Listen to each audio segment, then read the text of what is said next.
Bapak Asep Abdul Hamid SKM selaku penyuluh kesehatan ahli pertama. Selamat pagi Bapak Asep. Pagi ya. Bapak. Dan tentunya hari ini kita banyak juga pertanyaan-pertanyaan yang juga akan kita tanyakan ya sama Pak Asep juga seputar pentingnya.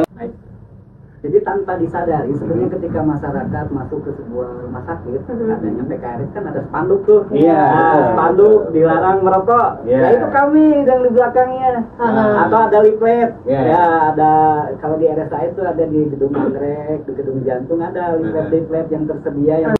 Jadi sebenarnya nanti pasien-pasien tersebut bisa dibekali kan informasi obat di rumah, dietnya, perilaku hidup bersih, sehat dan sebagainya ya, termasuk aktivitas fisik.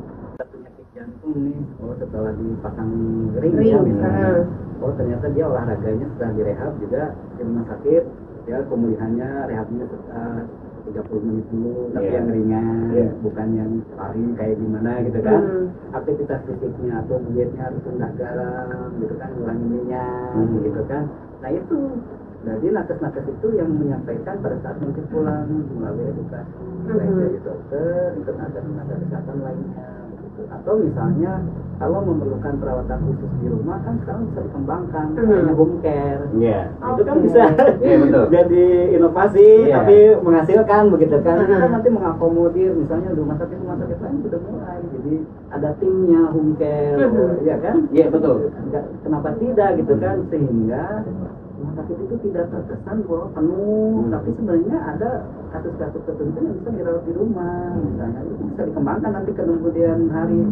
Kayak di Bandung juga kan ada ya yang suka kunjungan rumah, puskesmas, ya itu, jadi sebenarnya bisa kolaboratif begitu, sehingga tujuan kesehatan ini tercapai, kan ya tujuannya menyehatkan lagi kan, sehat lagi kan, ya itu, sehingga produktivitas di rumah juga pasien-pasien itu bisa kembali. Harapannya adalah sebenarnya intinya pada keselamatan pasien dan kepuasan pelanggan.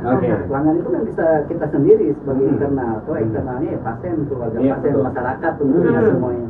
Tetapi perlu diingat bahwa untuk meningkatkan kepuasan kan relatif ya. Iya betul. Kadang-kadang kita udah 1000 kali membuat kebaikan, satu kali aja kita misalnya miss nih di rumah sakit, udah kan ramai kan di medsos.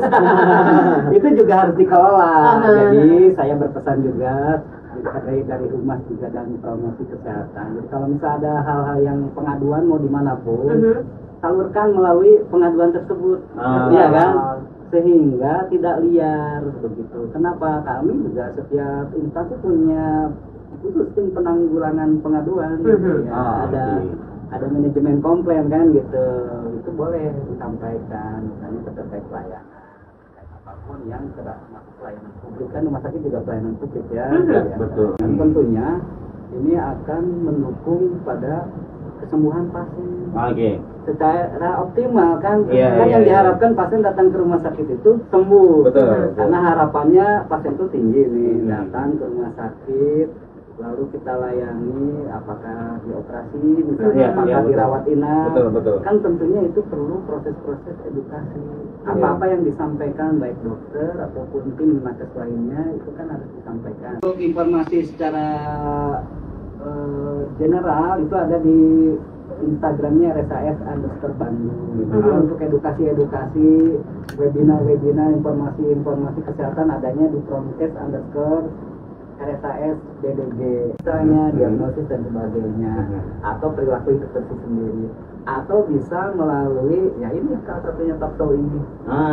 Daya jangkaunya kan luas, sehingga rumah sakit juga sekarang rame-rame bekerja sama dengan radio, dengan TV untuk menyebarluaskan informasi ini. Jangan-jangan nanti ke depannya PKRS ini ada di RSIS namanya Sobat Somea. Wilujeng Enjing Sampurasun Rampes. Terima kasih. Alhamdulillah kita bisa bekerja sama dalam promosi kesehatan rumah sakit. Misalnya disampaikan begitu juga keras kepala, ya udah. Itu akan mental block kita juga akan terpacu kan. Berarti positive vibes ya Pak.